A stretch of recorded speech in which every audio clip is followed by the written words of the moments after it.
السلام عليكم ورحمة الله وبركاته، ازيكم؟ النهاردة جايبة لكم ان شاء الله فيديو جديد. طبعا كحك العيد، المبسوس وجماله وكحك العيد الدايب الناعم. بص كده جماله، بص حلاوته ولونه الذهبي الحلو والسوا بتاعه الجميل. بصراحة بجد يعني حاجة كده ما شاء الله. كمان النكشمة بتاعته احنا عملناه النهاردة بالمنجاش، حاجة كده من بتاع الزمان، من بتاع جدتي، واللمة الحلوة بتاعت الكحك. بص الجمال، بص الحلاوة، عملنا منه اشكال حلوة كتير. نخش على طول على المطلوب.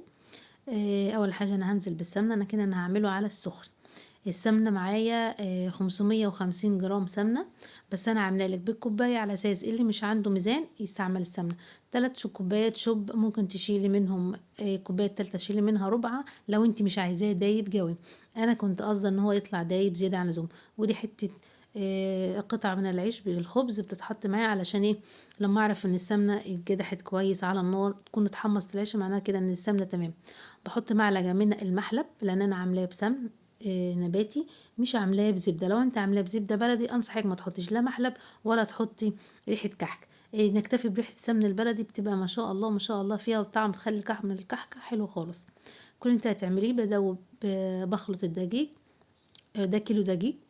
بنزل بالسمنه بس على مهلك وانت بتعملي الحركه دي، لان السمنه سخنه جدا، والسمنه هنا بتخلي الدقيقه تتحمص او الدقيقه بتستوي، بيبقى طعمها حلو خالص، تطلع معاكي دايبه.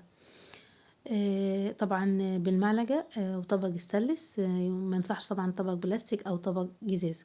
فانت بتستعمليه كده بشويش كده وبتدوب، حاولي انت ايه خلي الدقيق يتخلل السمن حبة حبة.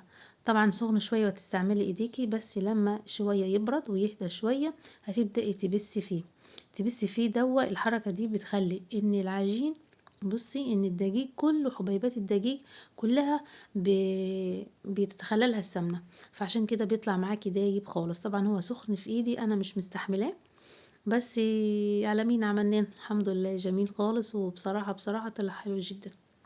اهم حاجة انت لازم تبسي الكحك بتاعك حلو.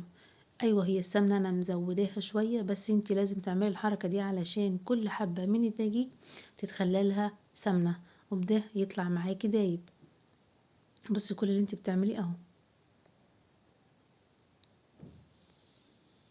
هو سخن، بس مش بعد، بس بعد ما برد شوية انا بدأت استعمل ايدي. اهو كل اللي انت هتعمليه ان انت بتبسيه. ده على السخن. في على البارد، بس انت في الحالة دي لما بيكون عندك كمية قليلة من الكحك بنزل بمج من اللبن او 200 جرام من اللبن. اهو. هي دوبك انت مش بتعجنيه، انت بتغيبي بسرعة اللبن علشان ما تنشفش معاكي العجينة وتبقى معاكي طرية. بصوا جمالها وبصوا حلاوتها. سهلة خالص في التشكيل، لان انت لما هتشكلي بالمنجاش يبقى معاكي طري حلو كده. بصي كده لميت العجينة ومش مقطع معاكي، يبقى انت كده تمام. كل اللي انت هتعمليه هت هتحطي كيس وتسيبيه يخمر، لان انت حاطه خميره في اللبن. انا في الحاله دي كنت بجهز الملبن. نحط معلقه زبده يفضل بلدي، بتخلي طعم الملبن وطعم الكحكه طعمها حلو خالص وريحتها اجمل. فانت بتدعكيه زي كده بتفكيه من بعضيه، الملبن بيشتغل معاكي خالص وبيبقى طري جدا ومش بيلزق معاكي وانت بتجهزيه وبتكوري. علشان زي كده اهو، انا تتكوري واحده واحده علشان وانت بتشكلي يبقى سهل عليكي في التشكيل ومتاخديش وقت. انا كده خلصتهم. يبقى ايه؟ هبدأ ان انا اشكل فيهم صاغ كده تمام. انت كل اللي هتعمليه بص عليا كده، بتجوريها، بتحطي فيها الملبنة وبتلفيها زي كده، بتروحي قلبها على الناحية التانية وتلفيها بايدك، وبتستعملي المنجاش. المنجاش جميل جدا جدا وحلو. لو انت كمان استعملت منجاش تكون السنون بتاعته صغيرة. تمام اهو. تمسكيها كده داير ما يدور بالمنجاش. لو انت اول مرة ما استعملتوش او مش هتعرفي تستعمليه، او سهل جدا اهو. تخيلي انت كده بتشكلي حاجة كده، تاخدي على الطول وجنبيه على العرض، على الطول وجنبيه على العرض، تطلع معاكي الشكل الجميل الحلو ده خالص. وانت بتاكلي وبتدعي هتطلعي حاجات حلوة وجميلة من عندك. انا همسك واحدة واحدة اعمل لكم شكل تاني. بصراحة طلع حلو خالص ودايب وكان طعمه جميل وسهل خالص وبسيط. شوف العجينة معاكي طرية ازاي وبتتشكل ازاي، تتشكل بسهولة جدا وبكل بساطة. اهو. كمان واحدة. اعملي انت اللي على الجوانب الاول عشان تبقى سهلة عليكي. بصي انت على صباع، شوف انا بلفها ازاي اهو. طبعا من سهولة العجينة وجمالها سهلة معايا في التشكيل. اخد اهو كده، هعمل خط بالطول واروح جسمها بالعرض اهو، واخد الناحية التانية دي عكس بعض، يديكي المنظر ده. ابتكري وبدعي هتطلعي حاجات جميلة. نعمل كمان مرة.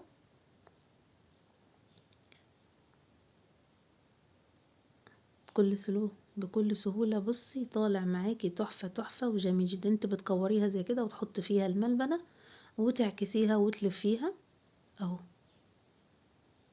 متعة وانت بتشتغلي بتعملي كحك العيد. كل سنة وانتم طيبين. ما تنسوش بقى الاشتراك في القناة وتفعيل الجرس وكمان لايكات للفيديو عشان يرفع معاكم. وان شاء الله استنونا في وصفة جديدة ونواعم العيد اهو. كمان مرة.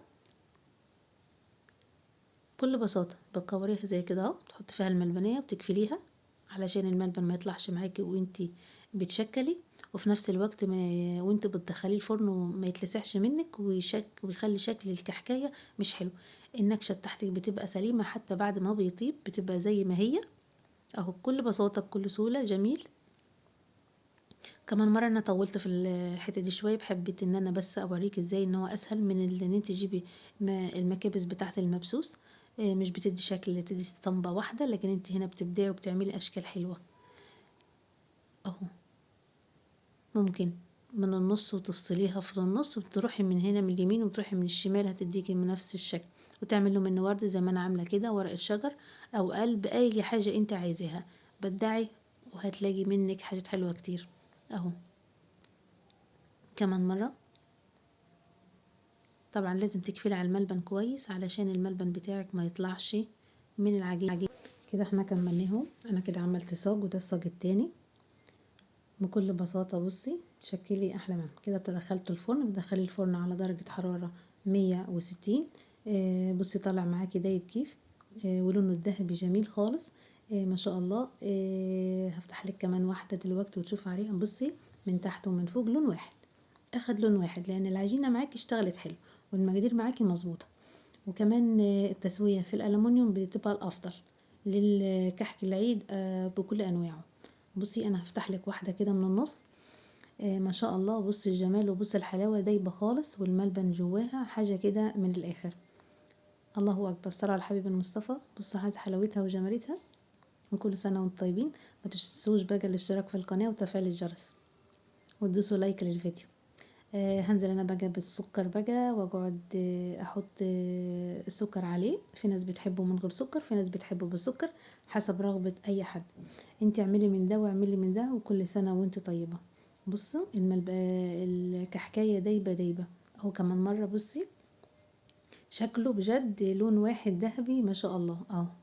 انا عمالة افتح لك طبعا في الكحك بس ولا يهمك. بصي الجمال وبصي الحلاوة. انزلي بقى بالسكر بعد ما تكون بردت. بصوا اهو حاجة كده النكشة قاعدة زي ما هي بعد حتى كمان ما طلع من الفرن وانا حطيت عليه السكر اهو. انا هرصه. شكله بجد كان جميل جدا. وكل سنة وانتم طيبين. استنوني فيديوهات جديدة في بتاعة العيد ان شاء الله، باقي النواعم بإذن الله. وكل سنة وانتم طيبين والسلام عليكم ورحمة الله وبركاته.